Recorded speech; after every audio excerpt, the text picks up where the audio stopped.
Page 31, 3-beat alphabet. At the top of the page, they're introducing you to the time signature of 3/4. As long as you understand how time signatures work, it doesn't matter what the numbers are, it could be anything. Remember, the top number tells you how many counts are in a measure, or how far you have to count.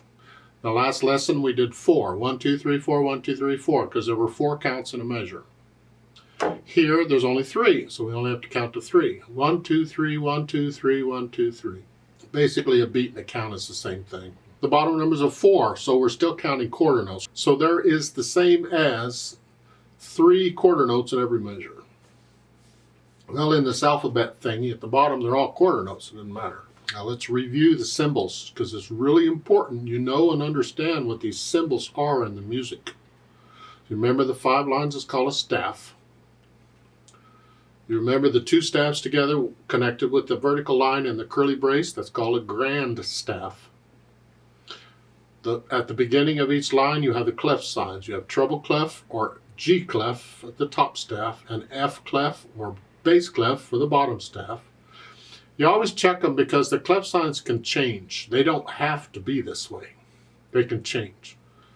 Now, an F clef won't change position in the staff. It'll always be in that position.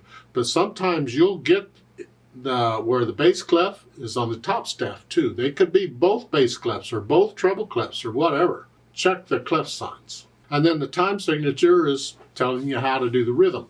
And here we have all quarter notes. You see the vertical bars or bar lines or measure lines. And then at the end is a thin and thick bar line for the end of a piece. It tells you the piece is over.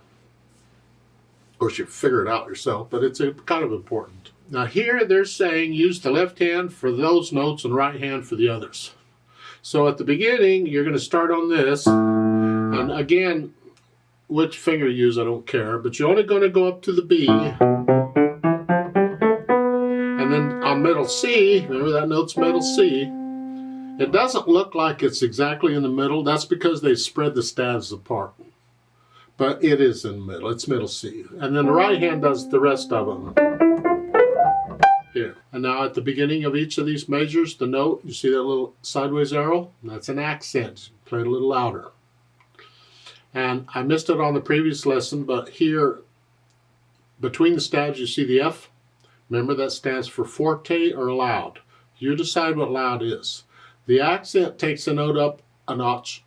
So the accented notes are going to be very loud for that one note. So at the beginning, it's just here.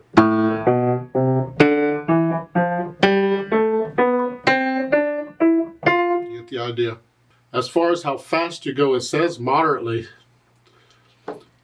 It's just not fast or slow. You decide. Just keep it even. Accuracy, in my opinion, is more important than speed. Some people disagree with that, but I teach accuracy first. So you make sure you can play this okay.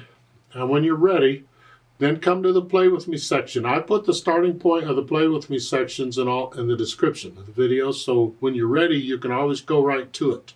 You need to learn it first. This isn't too bad. It's just going up the keyboard.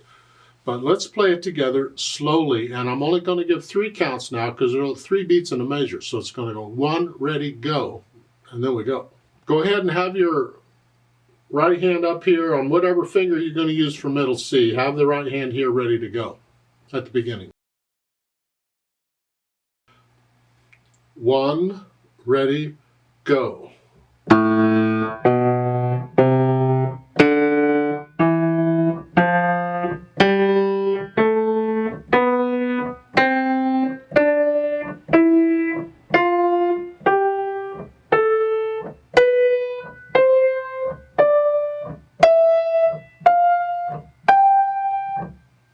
And that's it, folks.